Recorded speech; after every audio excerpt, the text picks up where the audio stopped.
Hello friends, welcome back to our channel maths and science trick and toys. આજના વિડીયોમાં આપણે જોઈશું ધોરણ 6 પ્રકરણ 2 વસ્તુઓના જૂથ બનાવવા, જેમાં અગાઉના વિડીયોમાં આપણે સાંદ્રતા એટલે કે ઘનતા વિશેની માહિતી મેળવી, જેમાં પાણીમાં તરતા, પાણીમાં ડૂબી શકે, તેલ અને કેરોસીન પર તરી શકે તેવા પદાર્થોની માહિતી મેળવી। આજના વિડીયોમાં આપણે જોઈશું દ્રાવ્યતા, જેમાં આવશે દ્રાવ્ય પદાર્થ અને અદ્રાવ્ય પદાર્થ।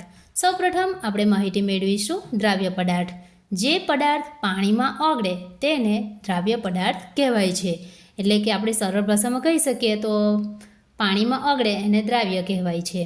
ઉદાહરણ તરીકે ખાંડ, સાકર, સુરોખાર, મીઠું, સરકો એટલે કે વિનેગર, ધોવાનો સોડા, સાજીના ફૂલ, ફટકડી, મીઠું, મધ, CO2, લીંબુનો રસ, ફટકડી અને કોપર સલ્ફેટ, આ તમામ પદાર્થો જે છે એ પાણીમાં દ્રાવ્ય છે, માટે આપણે એ તમામ પદાર્થોને દ્રાવ્ય પદાર્થો કહીશું।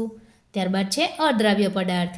જે પદાર્થ પાણીમાં ન ઓગળે તેને અદ્રાવ્ય પદાર્થ કહેવાય છે। દાખલા તરીકે રેતી, કાચ, કેરોસીન, ચોકનો ભૂકો, લાકડાનો વહેર, સરસવનું તેલ, લોખંડનો ભૂકો, આયોડીન, ગંધક, તેલ, પ્લાસ્ટિક, નારિયેળનું તેલ વગેરે। તો આજના વિડીયોમાં આપણે માહિતી મેળવી દ્રાવ્યતા, જેમાં દ્રાવ્ય પદાર્થો અને અદ્રાવ્ય પદાર્થો। તો દ્રાવ્ય એટલે પાણીમાં ઓગળે, અદ્રાવ્ય એટલે પાણીમાં ન ઓગળે।